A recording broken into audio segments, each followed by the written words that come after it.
Hey guys, we are in day 315 in our Bible reading plan, Ezekiel 36 through 38 and Psalm 102. And super exciting reading today, probably my favorite section in Ezekiel so far.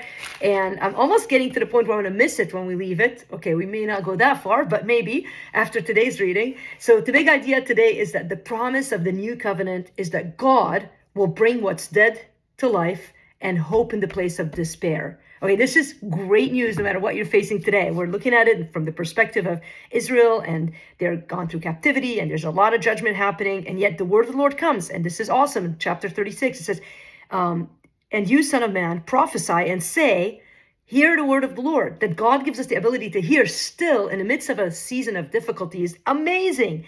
And then he goes through and prophesies renewal for Israel. I love verses 8 through a few verses under, verse 9. For behold, I am for you, and I will turn to you, and you shall be tilled and sown, and I will multiply people on you, the whole house of Israel, all of it.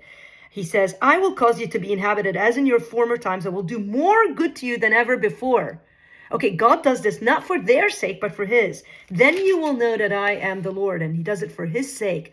He says, I will not let you hear anymore the reproach of the nations. And listen, I know this is written for Israel, but if you're in a season of maybe discipline or in a season of discouragement or a season of waiting, God is going to show up for you. Hold on to Romans 8:28 and know that this is the nature of God. This is who God is. And then he goes on and prophesies that his spirit in them. I love verses 22 through the end of the chapter. He says, it's not for your sake that I'm about to act. He says, it's for his sake. And I will give you a new heart, verse 26, and a new spirit I'll put within you, and I will remove the heart of stone from your flesh and give you a heart of flesh. This is the new covenant. He says, and I will put my spirit within you. When I say the new covenant, I mean the coming of Jesus, where God's going to just transform our dead hearts. This is all Ephesians chapter 2. If you want to kind of go back to Ephesians chapter 2 and read that in parallel to this, and you'll see how God is going to take out our heart of stone and give us a heart of flesh. He says, I have rebuilt the ruined places in verse 36 and replanted that which was desolate. Just so encouraging. Chapter 37 is awesome. He says, the hand of the Lord was upon me. And he takes him to this valley of dead bones. And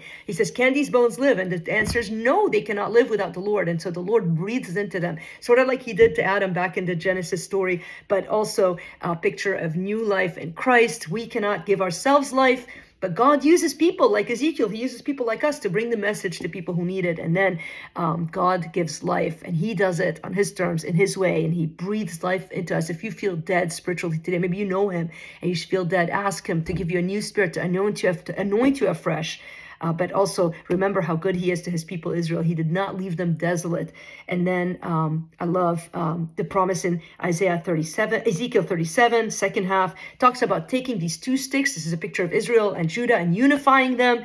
And verse 22 through 23 is a good picture of how God is going to reunite his people and bring them to a place of blessing. Verse 26, I will make a covenant of peace with them. It will be an everlasting covenant. This happens in the person of Jesus Christ. This is also the second half of Ephesians chapter 2, where he unifies us, his people. I'm going to hit 38 tomorrow more as it carries into chapter 39, but Gog, not a known place, but representing the enemies of God, and God will make an end to all of his enemies. You rest assured God is for you, and he is bringing to pass that which is perfect concerning us. Love you guys. Praying for you.